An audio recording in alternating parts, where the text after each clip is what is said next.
Alright, nkulamusizaako nnyo mukwano gwange najjo sinza obanga otuwuliriza webale kwekuumira ku mayengo gano aga UG Update TV. Mengo obwakabaka okuva eri mu bwakabaka bawadde Mwami Yoweri Kaguta Museveni obukwakkulizo okusinziira ku apology gye yakoze. Bamugambye bananga bakukkiriza apology ye okumuwa ekisonyiwo era ne Buganda yonna yonna emuwa ekisonyiwo. Saako n'Abaganda okwo Buganda Kingdom yonna yonna agende maaso n'okola demands zino wammanga. Bamugambye agende maaso n'okola bino wammanga. Awo obwakabaka bujja muwa ekisonyiwo saako n'Obuganda okutwalira awamu. Oli ku UG Update TV gwatanatweyungako nkutegeeza kirya wansi wali ekigambo subscribe kikooneko oberenga otweyunga kabali mu diaspora. Mbalamusizzaako nnyo nabagambye tugenda kubanga tubaddira ensonga eri mu ddiiro fena tugimanyi bulungi nnyo. Mwami Yoweri Kaguta Museveni atindigga ekigere ku mukolo ekkololo ogwaleganyiddwamu okusaba kw'okwetonda okubayita repenting nga yeenenya n'olw'ebibi byonna byakoze ku bannayuganda saako n'obwakabaka bwa Buganda obwamuleeta mu buyinza mu 1986 newankubadde abamu tebakimanyi era bagenda mu maaso n'okuyisaamu obwakabaka amaaso wabula nga tebamanyi nti ne gavumenti yaabwe gye bawaana nfanfe bwali bwakabaka bwe babaleeta mu buyinza. So bandibadde bakuuma respect eyo ebbanga n'ebbanga. Kakati obwakabaka okuva eri emmengo buwadde Mwami Yoweri Kaguta Museveni demands wabanga ayagala ekisonyiwo okuva gye bali saako ne mu Buganda bonna agende mu maaso n'okuteekamu mu kabineti yaabwe ateekemu ba ministers Abaganda beeyongere. Bagamba nti beetaaga okulaba Baganda ministers mu kabineti ye. Akakwakkulizaako nno kanene naddala ku gavumenti ng'eno egenda mu maaso n'okutongoza obusosoze mu ggwanga naddala mu gavumenti eno. Ng'eyita mu minisita waayo, Minister of Information, Awik Kazibwe Kitooke. Mengo officially respondinze apology yakoledde Mwami Yoweri Kaguta Museveni ne mukazi we ng'agezaako ogisindikira eri Obuganda bwe babadde mu kusaba okwadde kutegekeddwa wali eri mu kisaawe ekkololo. Mengo yeegamba apology terina buzibu eri okay, tetulina buzibu nakyo kubanga ekyo kiraga Mwami Yoweri Kaguta Museveni nti amaze n'akkiriza na realizinga ensobi ze zaakoledde mu byobufuzi what is it political sins n'engeri gy'ayisizaamu Abaganda n'engeri gya panishinzeemu gy'atuntuzzaamu regions mu Buganda nga tewali na nsonga nnungi gyawa.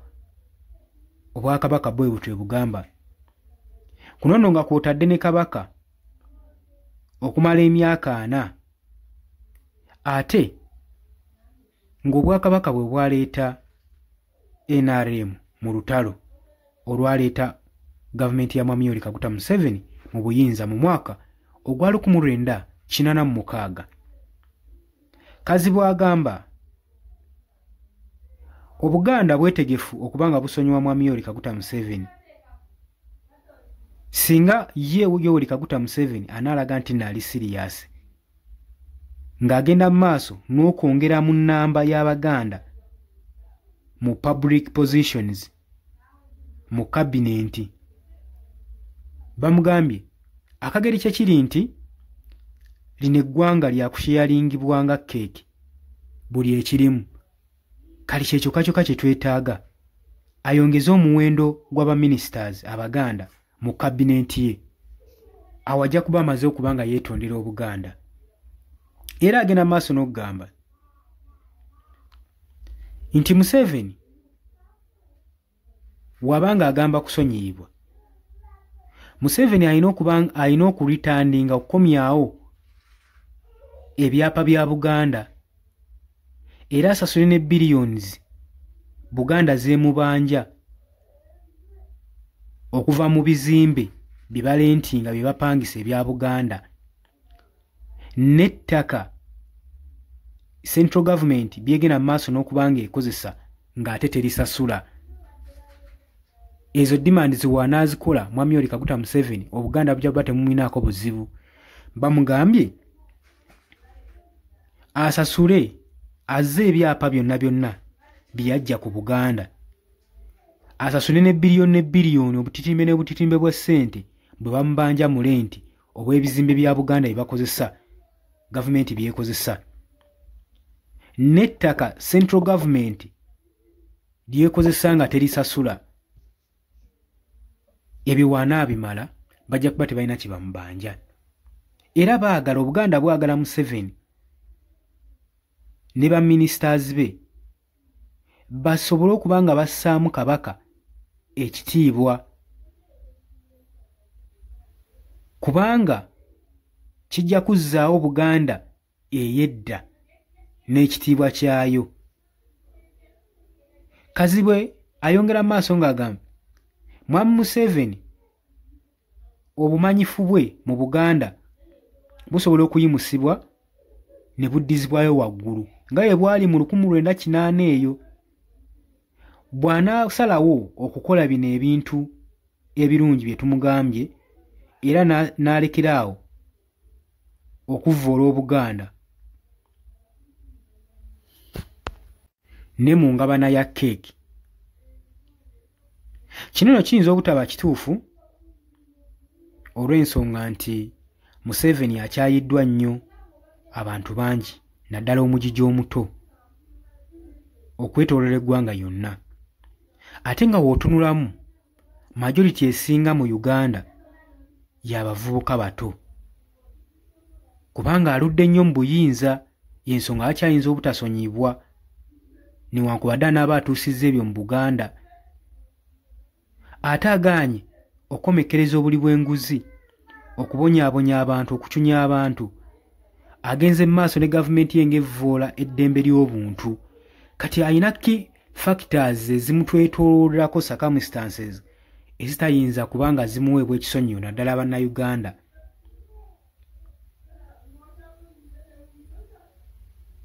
Ate abalala bo beekyayi kubanga tabaganya kubeera ministers,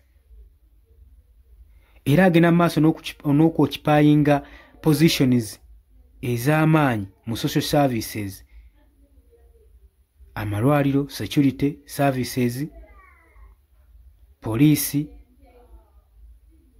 enguudo, bino byonna nga bijjuddemu obuli bw'enguzi ate nga n'empeereza yaabyo mbi nnyo.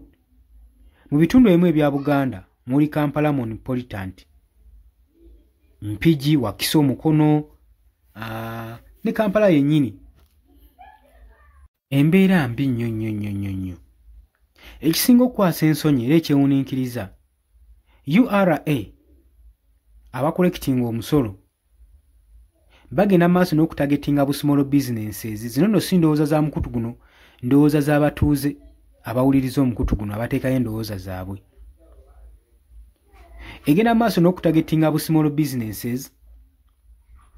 Kino nno kitaddewo obusungu naddala ku Mwami Yoweri Kaguta Museveni kubanga kyongedde okubanga kyongera obuli bw'enguzi naddala abo abaddiringira mu gavumenti, buddiringira mu gavumenti, era bagenda mu maaso n'okuteewa Omwami Yoweri Kaguta Museveni okubanga akyayibwa emigi emito, si mu Buganda bwokka wabula mu nsi yonna.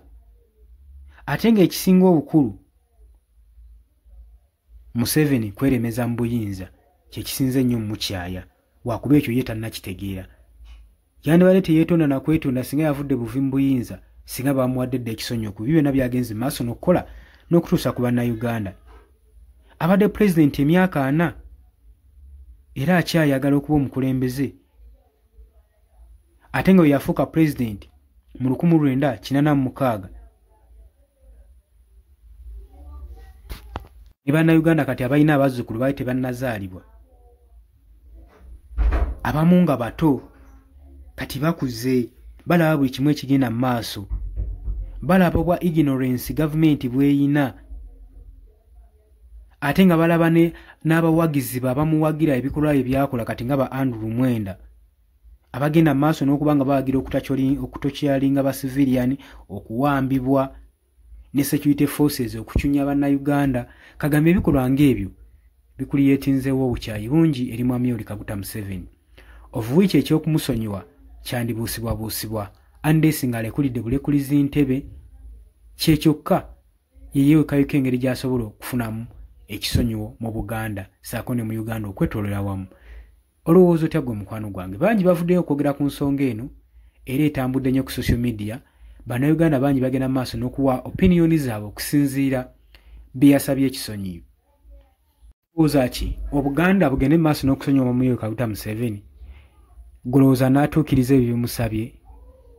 Ye wanaaba abikoze ne bijjawo ebiwundu byonna byakoseza ku bannayuganda, obulamu bw'abantu bwatutte, abaana bafiiridde mu makomera, obulamu n'abatatutte bulamu physically naye obulamu bw'abaana bonna abasibwa bagenda ova mu komera nga tebalina wakutandikira, tebasobola bakompensatinga wabula babatidde life ne future. Olowooza otya ku nsonga eyo?